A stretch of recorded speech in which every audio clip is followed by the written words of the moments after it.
welcome to Usapang Pamilya with Natalie and Criseta. At ngayon, meron tayong special guest.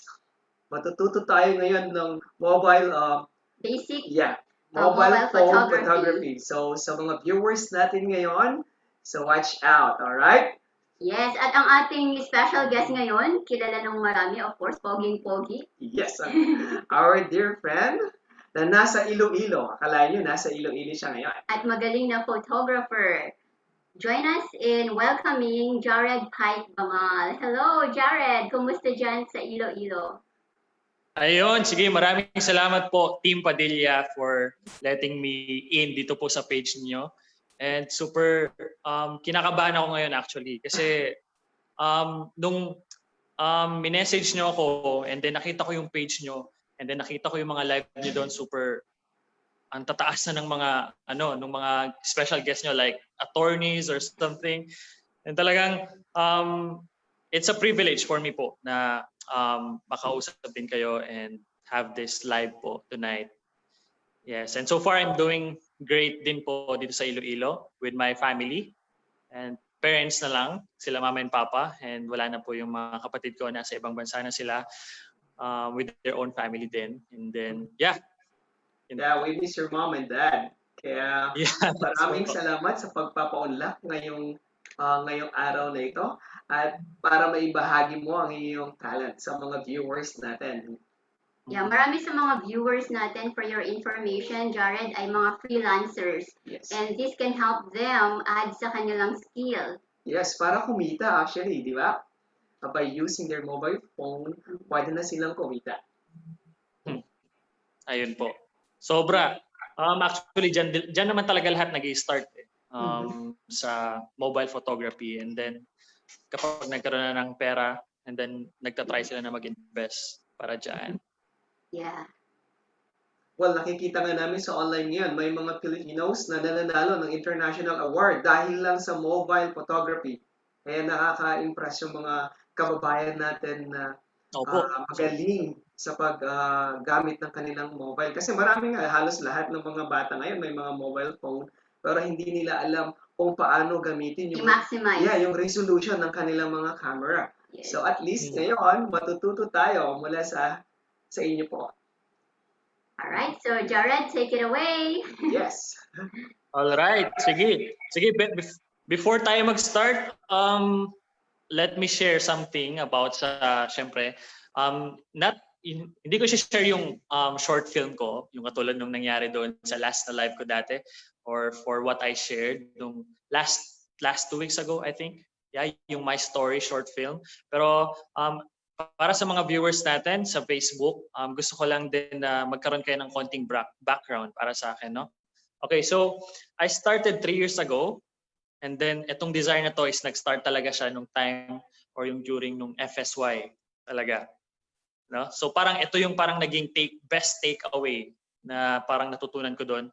Kasi not just to inspire other people sa, syempre when it comes sa spiritual things, 'di ba? Katulad sa pag-guide sa mga youth natin. And then pero na-inspire din yung sarili ko just by looking at some photographers right at that time na nagtitake ng photos. And then every time na nakikita ko sila, nakikita ko yung mga lenses and cameras. And then doon nag-start yung parang doon lumakas yung yung inspiration ko na hanapin talaga yung passion ko and i-pursue talaga to. So para sa mga viewers natin, sila Team Padilla po is yung parang nag-guide din para sa amin. And then para sa akin din, na mas malaman din yung passion ko kasi isa din sila sa nag-invite sa akin to be part of that FSY din. So parang maging counselor. So parang yun din yung big thanks din po para sa Team Padilla. But anyway, so tonight po is i-share ko sa inyo yung mga Lightroom tips. So basically sa mga hindi pa nakakaalam sa Lightroom, it is a photo editor sa phone. So Lightroom mobile editor. And then, so kung mas familiar kayo or sa mga viewers natin, mas familiar sila sa Snapseed or sa VS Cam or sa camera I don't remember the exact word, pero parang camera 360, I guess. So yan yung mga photo editor before. Pero right now, mas magiging detalyado yung pag-explain ko sa inyo when it comes sa editing. Okay? So when it comes naman sa mga photography tips or mobile photography tips, hindi ko i-detail masyado yung pagbibigay ko ng tips when it comes sa mga ganyang bagay. Pero just try to visit channel and then mas marami doon. Just search Jared Bangal for more info, and then yeah, that's all. Pero when it comes to editing, yeah, so yan yung ibibigay ko sa inyo right now. Okay? So share, i-share ko na yung screen ko. Tama po, Team Padilla? Yes. Sige po. Ayan, medyo pinapawisan ako, but pagpasensyaan nyo na medyo mainit dito sa church. I'm at church kasi mabagal yung internet sa bahay. Alright, sige. So dito, makikita nyo yung Lightroom. Itong nasa left part. So tabi ng Shopee. Hindi ako mahilig mag-Shopee, but anyway. So let's open that first. So right here, makikita nyo yung mga photos na in-edit ko. So makikita nyo muna dito. Dito muna tayo sa library panel. So as you can see here, meron tayong library. And dito sa upper left corner, makikita nyo kung paano mag-export or kung dito nyo malalaman kung paano mag-export ng photos. Okay? But anyway, so, yep. So just download this app sa App Store or sa Google Play, and then makikita nyo na yung Lightroom, and then just search Lightroom. Okay? So let's open that. And then right here, let's open a picture. A simple picture lang. Sige, I want this. This is my nephew from Utah. So her name is Tegan. But anyway, so right here, ang i-explain ko lang sa inyo, basically, ang mga nakikita natin sa mga photos or sa mga photo editor is yung dito sa light panel, as you can see here. Sige, wait. Let's reset it first. All. Ayan. Sige, naka-reset na siya. So this is the raw file. This is the raw picture. So as you can see here, meron tayong panel. Maraming panel dyan. Maraming bar. But anyway, magpo-focus lang tayo sa light and then sa color. Okay? So dito sa light, makikita nyo na, sorry, marami nagchat-chat. Anyway, so dito sa light is meron tayong tinatawag na exposure, contrast, shadows, whites, and blacks. So marami tayong mga sliding bar dyan. Pero later, I will explain those things, so those sliding bars, kung paano siya nagwo-work sa isang picture. Okay? And then after that is yung tinatawag na color panel or yung HSL tab. So as you can see here, merong temperature, tint, vibrance, and saturation. And after that, we will go to HSL tab or yung tinatawag na hue, saturation, and luminance. But first, basically, ang ginagawa ko before I edit the picture, ang ginagawa ko is I go to this panel, color panel, and as you can see here, merong temperature and tint.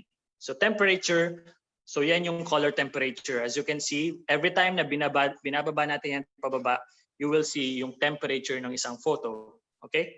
So mas nagiging cooler siya, but when it comes na pag tinaas natin yan dito sa part na to, mas nagiging warmer yung photo. So basically, it adds mood sa isang photo, and syempre, para mas ma-visualize ng viewer or ng isang tagatingin sa isang photo kung ano yung weather that time, kung kailan mo tinake yung photo. Okay? So, yan yung use ng temperature. And then yung tint, basically yung use niyan is sometimes kasi kapag nagtitake tayo, nakikita ng camera is medyo greenish yung isang picture or pinkish. Okay? So sometimes we should fix that using the photo editor that we have, and that is Lightroom. Okay? So yan lang yung reason niya, or yan lang yung purpose niya dito. So yung vibrance and saturation, dito nalilito yung karamihan. Okay? So dito sa vibrance, once na dinrag natin mo pataas, makikita nyo na super saturated ng photo. Let's reset that by double-clicking it. So dito sa saturation, once na dinrag natin ito pataas, halos parehas lang yung effect nilang dalawa. Anyway, so let's go here. Tingnan natin kung ano yung meaning ng vibrance and saturation. So yung vibrance changes the saturation without causing unpleasant color cast. Okay? So yung saturation naman controls the saturation of all colors equally. Okay? So based from its word mismo, yung saturation sa Lightroom, every time na may nade-detect yung Lightroom na color and then dinrag natin ito pataas, makikita nyo yung color na nagiging super saturated siya. So lahat ng green, once na na-detect ng color or ng Lightroom yung color na green, isa-saturate niya yan pag dinrag natin ito pataas. At the same time sa color orange. So yan yung use niyan. Okay? Pero pag binaba natin, just like that, magiging black and white lahat ng photo. Okay? So dahil dinasaturate natin lahat. So sa Vibrance naman, it adds color din pero not that much. Okay? So parang bibigyan niya lang yung perfect tone para sa isang picture. So yan yung difference ng dalawa. Okay. So yung first, okay, so that's all for color and then mamaya we'll go sa HSL tab. Okay? Pero right here, punta muna tayo sa exposure. So basically, ang ginagawa ko sometimes, we should trust the Lightroom sometimes kasi sila yung mas nakakaalam ng photo and then yung perfectly exposed para sa photo mo. Anyway, so right here, dito sa tabi ng light, merong tinatawag na auto. Just click that or just tap that and as you can see here, as you can see here, yung Lightroom na mismo yung nag-process or nag-adjust doon sa photo. And then as you can see here, i-change niya yung ibang settings ng photo mo. But ngayon is i-explain ko sa inyo kung ano-ano yung mga settings na yan. Kasi karamihan nalilito sa mga yan. Okay, so yung first, yung exposure. So karamihan sa exposure. So yung tip ko para sa mga mobile photographers is dapat nagbabantay kayo palagi sa exposure nyo. Kasi yung phone is hindi niya sometimes nababasa yung pagkaliwanag nung alam mo yung picture or yung time na yun, okay? So every time na magte-take kayo ng picture, so please check the exposure kasi diyan lumalabas ng details. Diyan lumalabas lahat ng details na tinitake ng photo nyo. Okay? So basically, expose nga, totally exposed. So just parang bantayan nyo lang siya palagi. And that's the key. Okay? But anyway, so yung contrast, makikita natin dito kung ano ibig sabihin ng contrast. So sabi dito, determines the contrast between light and dark colors. So basically, nakafocus lang yung contrast sa whites and blacks ng photo. Okay? So dito sa contrast, once na dinrag natin ito pataas, you see that? Yung black or yung dark na photo or dark na part ng photo, mas nagiging darker. And then yung white is nagiging whiter. So parang pinapatapang niya lang yung color. Okay? And then once na dinrag natin ito pababa, makikita nyo yung bawat detail ng photo. Okay? So makikita nyo yan. And then tinaas natin, nawawala yung detail. And then ito is nagiging soft lang yung photo niya. So just yung detail niya. Just reset that. And then, karamihan sa mga nalilito every time na nag-e-edit sila is dito sa apat na bar na to. So yung whites, blacks, highlights, and shadows. So as you can see here, parang parehas lang. Sometimes, yun din yung akin dati. Whites, highlights, and shadows, and blacks. Okay? So dito muna tayo mag-start sa whites and blacks dito sa bar na to. Okay? But anyway, sa whites, basically, yan mismo yon, yung whites. So yung Lightroom, hahanapin yung whites doon sa photo and then once na dinrag natin ito pataas, kukunin niya yung mga whites na part ng photo and then papaputiin niya yung part na yon. Okay? And then yung blacks, same thing goes sa blacks. So once na nakita niya or na-detect ng Lightroom kung nasan yung black part ng isang photo, yun yung gagawin niya. Ida-darken niya yon once na dinarag natin ito pababa and then pataas is papaliwanagin niya yung black part ng photo. Okay? Pero dito sa highlights and shadows, ito yung ginagawa ng highlights and shadows for whites and blacks. Okay, so let's go first sa whites. As you can see here, once na dinarag natin ito pataas, and then yung health ng highlights, makikita nyo dito. Once na dinarag ko ito pababa, yung highlights, you see that? You see the difference? So focus sa pisngi ni Tegan. And then once na dinrag natin ito pataas, and then let's reset this. So as you can see here, nauubusan ng details yung white part sa pisngi ni Tegan. Okay? Sa cheeks ni Tegan. But anyway, once na dinrag na ito pababa, makikita nyo yung detail ng isang photo. Okay? So, yon yung reason ng highlights or yung tulong ng highlights sa whites. So same thing goes sa blacks and shadows. They go hand in hand din. So once focus tayo dito sa blacks. So pag binaba natin to, makikita nyo yung black is nagiging darker. And then yung purpose ng shadow or yung kung bakit nandyan yung shadows is to retain the detail ng blacks na binaba nyo or dinrag nyo pababa. So let's drag this pataas. You see that? You see that? You see the difference na nagiging detalyado yung blacks na dinarken nyo. Okay? So yan yung reason or yan yung exposure tab or yung basic panel sa Lightroom. Okay? So dapat yan yung pinag-aaralan natin first before natin i-change yung mga color sa photo. And then we will go now doon sa pag-change ng color ng photo. So dito sa hue, saturation, and luminance or yung HSL tab sa Lightroom, makikita nyo dito na merong tatlong sliding bar. Yung hue for red, hue for saturation, and then hue for luminance. Okay? But anyway, as you can see sa photo, halos nakikita natin dito is color orange, color green, and color blue. Color orange, yung skin tone niya, green for the trees and grass. Yeah? And then blue para sa damit ni Tegan. Okay? But anyway, so yung orange muna tayo.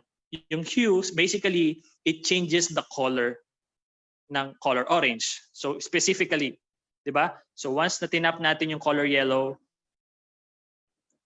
once na tinap natin yung color orange, medyo maingay dito. Once na tinap natin yung color orange and etong dinrag natin yung hue pababa, bantayan nyo yung skin tone ni Tegan. And then magiging reddish siya once na dinrag natin ito pababa. And then pag sa pataas naman, magiging greenish or yellowish yung color or yung skin tone niya. So yun yung use ng hue. And then for saturation naman, katulad ng sinabi ko kanina dito sa color panel, yung saturation, basahin natin ulit, yung saturation controls the saturation of all colors equally. So lahat ng madidetect ng Lightroom na color, itataas niya yan. Pero comparing dito sa mix, dito is ginagawa ng Lightroom na mas maging specific yung color. If you want na yung green nyo is maging saturated, then yung green lang yung magiging saturated and hindi lahat ng color is magiging saturated. So i-drag natin to pataas. You see the difference? Mas nagiging saturated yung grass and yung tree sa likod. And then pag dinrag natin to pababa, nagiging patay yung kulay ng photo or yung grass. And then same thing goes dito sa skin tone. So magiging ganyan yung kulay niya once na dinrag natin to pababa and magiging super saturated sa orange kapag ganyan. So luminance, alam na natin yan. Sometimes may mga client ako na gusto nila maputi sila sa photo. So dito ako, or ito yung parang nagiging secret ng lahat when it comes sa mga yan. So luminance. As you can see here, once na dinrag natin pataas, pumuputi sila. Di ba? Pumuputi yung skin tone. So that's the secret. No? So sometimes nag-edit ako, yan yung ginagawa ko karamihan sa mga skin tones ng mga clients ko na gusto nilang maging maputi yung skin tone nila. So sa luminance, and then adding to that is yung red part na luminance. Kasi yung lips nila is red and some part ng skin natin is reddish. Okay? So nadidetect ng Lightroom yan kung anong color yon. Okay. So yeah. So yun muna yung basic panel na we should learn first before tayo mas mag-focus more on sa mga brush, sa healing brushes, or sa mga stamps, or something na super deeper na when it comes sa editing. So kailangan lang natin for now is yung basic dito. Okay? So yung tatlong panel na to, yung auto, or yung light, and then these sliding bars, and then itong color, and then yung HSL tab. And yeah, yung curve medyo mahirap siya explain, pero basically ang ginagawa lang diyan is itong nasa gitna is ito yung midtones ng photo, and then dito sa black is itong lower part is yung black and shadows, and right here is yung highlights and whites. So dito sa gitna na to is yung highlights, dito is yung whites. So yan yung use ng curve. Pero medyo mahirap pa siya i-explain for now, and medyo matatagalan tayo sa oras. Pero that's all for this tutorial, and I hope na may natutunan kayo. And yeah. Wow, that's Wow. amazing, Jared, no? I think Yes may po, pinawisan mga ako doon. meaning pala yung mga yun. Yes. Saturation, Very yes, interesting. very important. So I know for sure yung mga viewers natin ngayon, pinaglalaroan na nila ang kanilang mga phones. At Sana, yes, sana. yes. Opo. At yung mga viewers natin ngayon, kung meron kayong mga katanungan, magtanong lang po kayo. Habang nandito pa si Jared. So, Yes. ano Yes yung po, app na feel free ginamit to mo, ask. Jared? They just have to download Lightroom, right? Yes po. Just download sa App Store or Google Play yung Lightroom Mobile, and then makikita nyo doon yung basic panel na tinuro ko dyan. Kasi sa Premiere, naka-premium kasi yung app ko na yon, so mas marami siyang settings na pwedeng galawin. Pero basically, once na download nyo yun from Google App or App Store, is yun yung pwede nyong galawing settings. So yun yung makikita nyo. Yes. Wow, that's really Yes po. wonderful, Jared. Pero alam ko yung mga nanonood sa atin ngayon, they're more interested to know more about you. Yes. Ano ba yan? Opo, pwede naman. Pag-uusapan namin yan. Basta chat lang.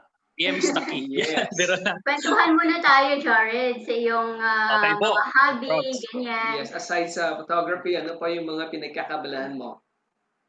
Sa ngayon po is dahil pandemic, syempre ang ginagawa ko is karamihan is more on investing sa YouTube. So, yun yung parang ginagawa ko ngayon kasi I love video editing as well, not just photo editing. And syempre gusto kong maging videographer someday and a filmmaker. Pero medyo malayo pa ako dyan. So parang nagfo-focus pa rin ako or parang yung main focus ko right now is pagiging photographer and parang travel photographer. So parang ganon. Wow. So sa mga upcoming na videos ko sa YouTube, I'm planning na mag-travel dito sa Iloilo. Ubusin ko talaga yung mga tourist spots dito just to take some pictures and to edit those stuff. Galing. So, tell us your YouTube channel kasi yung iba siguro dito hindi pa nila alam, and basically we know that your YouTube channel is growing very fast. Yes. So, saan ka nila makikita sa YouTube? Ayan, sige, para sa mga viewers natin from Facebook, just search Jared Bangal on YouTube, and then makikita nyo kagad doon yung channel ko, and then of course just subscribe doon. Don't kasi forget to subscribe and click the button for the updates. Yes. Opo, naka-live tayo, so privilege na rin, opportunity na rin para makapag-subscribe sila. Pero mamaya na kayo mag-subscribe after the video or after the live. Yes, you can visit yung YouTube channel ni Jared Pike Bangal. Sir Jared Bangal lang ang nakalagay Jared doon. Bangal. So makikita yun yung mga adventures niya and more futures na mga adventures. Alright? Yes. Okay, Ayan, so you can also be called a hobbyist photographer or Yes. videographer. Yes po. For now, wala pa akong mga video equipments like yung mga gimbal or stabilizer. So for now is just video editing lang, and wala pa yung mga masyadong magagandang shots or footage like drones or any kind of that thing. So medyo wala pa tayong pera para dyan. But we see your videos sa YouTube. Yeah, they are already very professional without those thank you po. equipments na sinabi mo. Yeah, we can see. Kasi our son, like, kasi gusto rin niya maging filmmaker, kaya may mga ginagawa rin siya kahit yung mga simple. Actually, he's just using yung old na mobile phone. So, Yeah. kagaya mo, mas madali na lang if you will have that equipments na darating in the future. Pero nakita namin na Sana. professional na nga siya ngayon pa lang. Yeah. Wow, thank you for that. Opo. Actually, nakikita ko din, parang sabi ko, parang gumaganda na yung videos ko comparing sa mga videos ko last year. Kasi nag-try din ako mag-vlog last year, pero parang nakikita ko na parang hindi pa, parang kulang pa. Parang yung natututunan ko is parang not enough to share para sa mga tao. Pero right now is I'm fully prepared. Dala ko yung parang, I mean, parang kaya ko nang i-share yung ibang learnings ko when it comes to photography and video editing and photo editing as well. Yes. Mas mabilis kang mag-grow at lumaki kasi you are sharing your talent. Yes. Opo. Actually, yan din yung reason kung bakit ako nag-create ng channel. Kasi parang nagfi-fade out na yung yung desire ko to learn more things when it comes sa photo editing. So, every time na nagba-vlog ako or every time na gumagawa ako ng video, nagre-research ako from that particular content before ako mag-share sa iba. So, parang in that way, I'm not just helping others to learn more things, pero tinutulungan ko din yung sarili ko for that. Yes, exactly. So, Wow. sa mga viewers natin ngayon, yung mga youth, so may mga, actually marami silang natutunan at hindi lang, well, marami ngayon ang nagmo-mobile games or online games, hindi naman masama yun basta hindi too much. Pero at least may mga naka-add. Yes. So, Time going back, management lang talaga. Yes. right, time management. So, going back to the equipment, actually, it's not all about equipments naman minsan. Kasi marami kaming kakilala din na they have all these advanced gadgets or equipments pero they don't know how to maximize them. So, anything na you Yes, have right yes. now, anything Yes. na available Start na with that. resource, start with that and then pag-aralan kung ano yung features ng kung anong meron kayo, I think that will suffice. Yes. Yes, one of the best examples or one of the best example para dyan is si Narmel Keith. Alam ko kilala niyo siya. Si Narmel Keith is a photographer from Baguio as well. Pero siya yung isa din na tumutulong sa akin na mag-start din sa passion ko na to, which is photography. Kasi si Narmel, meron lang siyang camera and meron lang siyang isang lens. I guess isang lens or dalawang lens lang that time. And then parang same lang katulad nung sa akin ngayon. Pero ang ginagawa niya every time na ang ginagawa niya is just like what Sister Padilla said earlier na just work with what you have kasi diyan ka talaga gagaling. Kasi kunwari kung galing ka sa phone and then parang you feel na lagi kang nagpa-practice, lagi mong tinatrain yung sarili mo by taking pictures daily and then pina-practice mo yung compositions, mafe-feel mo naman sa sarili mo na nagiging limited na yung kaya ng phone para sa'yo. So parang yung that's the time na kailangan mo na mag-improve or kailangan mo na mag-upgrade ng into camera, from phone to camera. Okay? So yung DSLR talaga mismo. Kasi ganyan din yung nangyari sa akin. So nag-start ako sa phone and then I feel like parang kulang na yung pinoprovide ng phone para sa skill ko. And then pinigyan ako ni Papa ng camera. And then that's part of my story sa short film. So watch that. Nakita ko yung camera. And then yung camera na yon, pinractice ko siya. And then after 3 or 4 months, parang na-feel ko na parang limited na lang yung feature na pinoprovide ng camera for me. And then nakita ko yung Canon 80D and that's my camera for right now na ginagamit ko and I feel like parang nag-fit talaga siya sa wants ko as a photographer. Wow, you have a very interesting story about that, Jared. Yeah, shout out to Narmel. Hello, Normal! We miss you. Opo. Miss you. Yeah, we also look up to Normal's photography skills. Magaling talaga siya.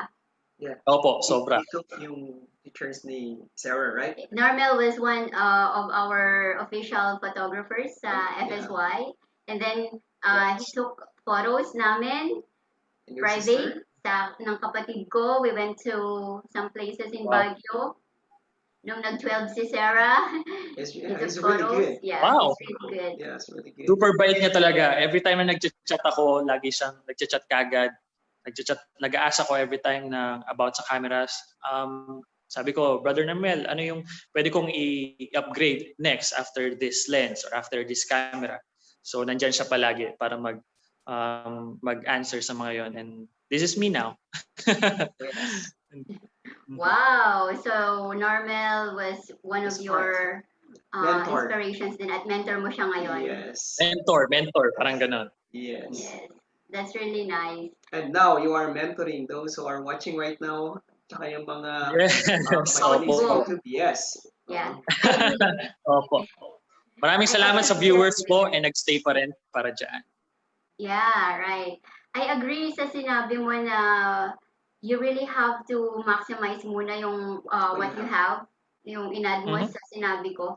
Kasi if you jump sa higher na gadget, hindi mo rin siguro, mahirapan ka rin to study it out, di ba? Yes po. Kasi I've been there. Kasi katulad po ng sinabi ko kanina, na-feel ko na limited na yung camera na ginagamit ko. And then nag-upgrade ako sa super high-end na camera. Pero may mga settings doon na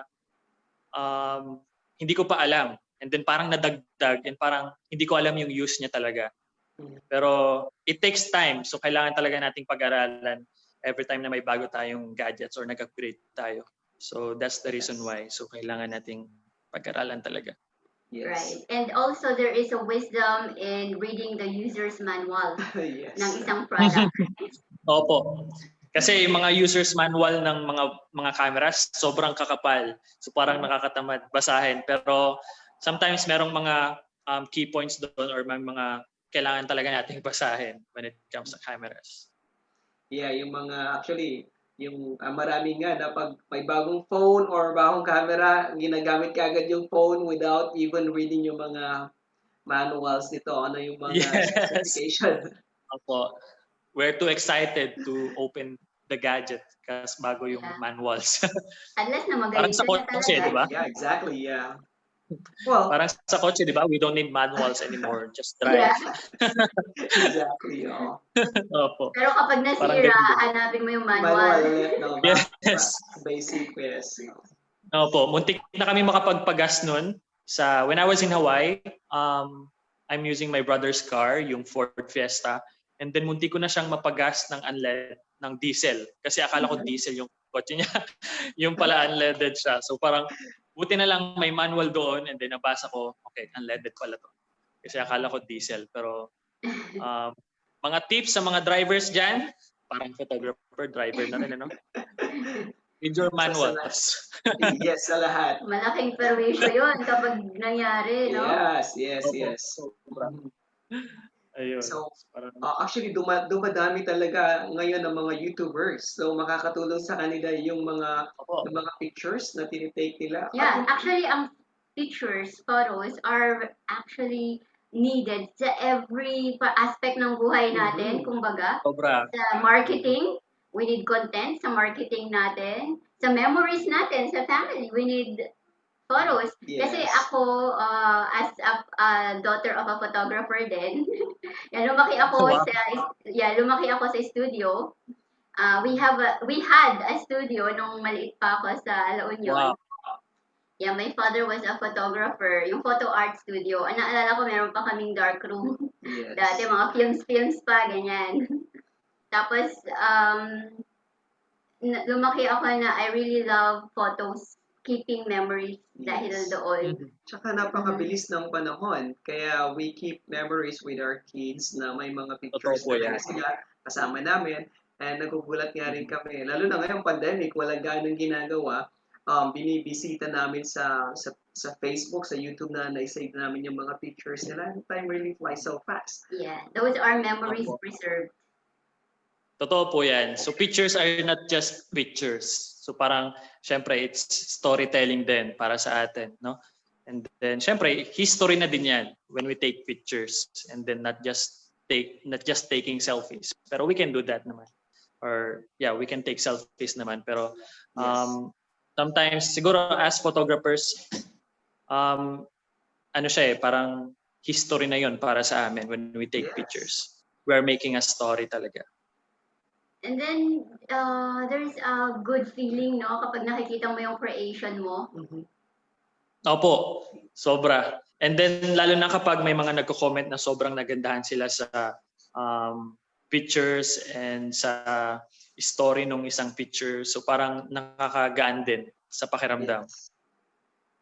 So marami kami mga kaibigan na ang gaganda ng mga phones nila. Now you will know kung paano nyo gagamitin ngayon yung features ng especially yung camera ninyo, alright? So bisitahin nyo ngayon yung phone nyo, check nyo kung paano to gamitin and you can keep that pictures as memories. Pwede nyo i-post sa Facebook na naka-private lang naman kung ayaw nilang ipakita kasi nga it's your own personal history. So pwede nyo pag-practicean ngayon. Yeah. And also, I think that will be enough na rin if they have their own businesses na kunan ng pictures, yung kanilang sariling mga products, sariling mga gawa, niluto. Dahil nauuso ngayon ang mga baking, to-go online deliveries. So sabi nga nila, pag hindi Instagrammable ang inyong product, ay hindi siya mabibenta. Alright? Right. So kailangan Instagrammable yan. Opo. So please ask the photographers para dyan, para magka-trabaho naman kami ngayong pandemic kasi walang clients. Yes. So, yes, those who are watching right now na may mga businesses, so you can contact Jared. Yeah. Kung may Actually, maraming nagpapa-shoutout dito. Yes. May top fan tayo dito si Joshua only. Pero si Jericho Jason Reyes, sabi niya, hello, Idol Jared. Yes. Wow, opo, kilala ko siya from Agoo Steak. Oh, okay. Yes, Reyes. Actually, photographer din po siya. Kasama ko siya sa TESDA nung time na nag-aaral po kami doon. Oh, wow. Hello, Reyes. Hello, Josan. Yes, and those who are watching right now, thank you for joining in. Kung may mga katanungan kayo, pwedeng magtanong. Yeah, habang nandito si Jared. Yes. Yeah. Ang ating poging-poging guest. Yes. Yeah, wow, thank you po for that. Alright. So, there is really, sabi mo nga kana, there is a story behind every picture, no? Sometimes, yung mga, nakikita ko yung mga photographers, sila yung mga behind the camera, pero nakikita ko how they work, minsan sa mga events.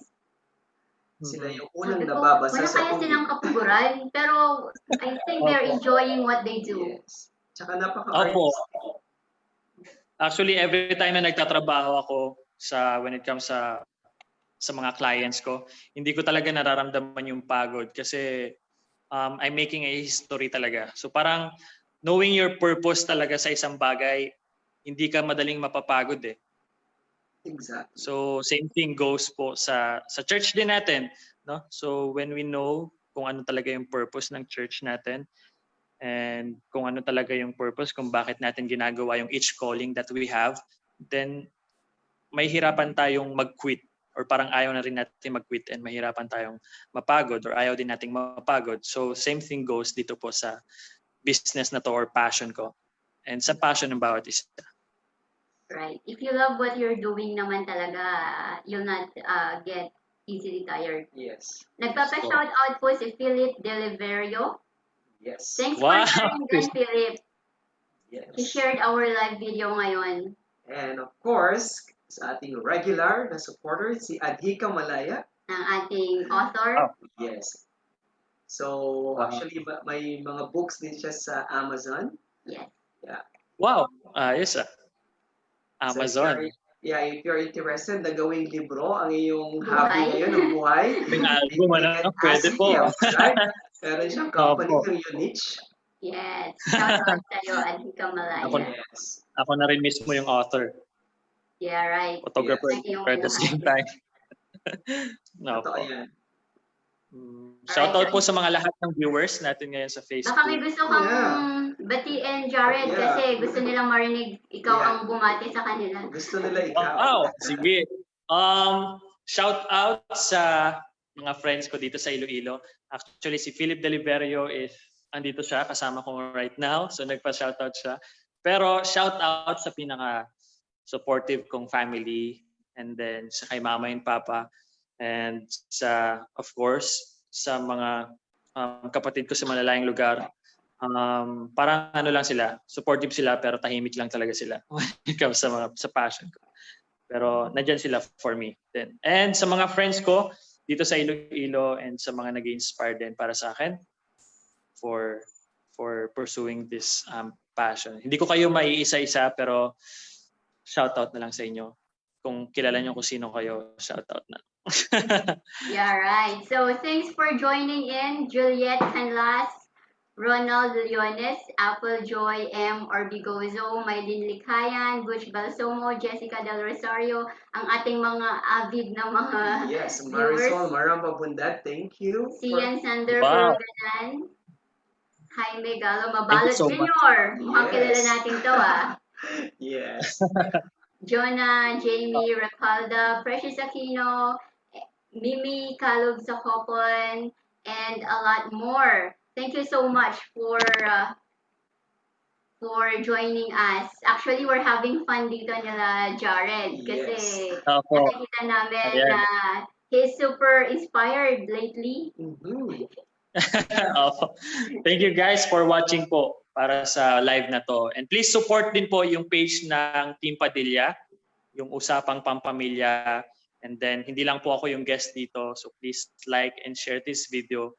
And every time na makikita nyo yung mga special guests, may mga attorneys, may mga, they talk some stuff when it comes sa mga safety sa pandemic right now or sa COVID-19 or kung ano yung mga pwede natin gawin for safety para sa family din natin. So please like this or follow this page po para sa mga viewers.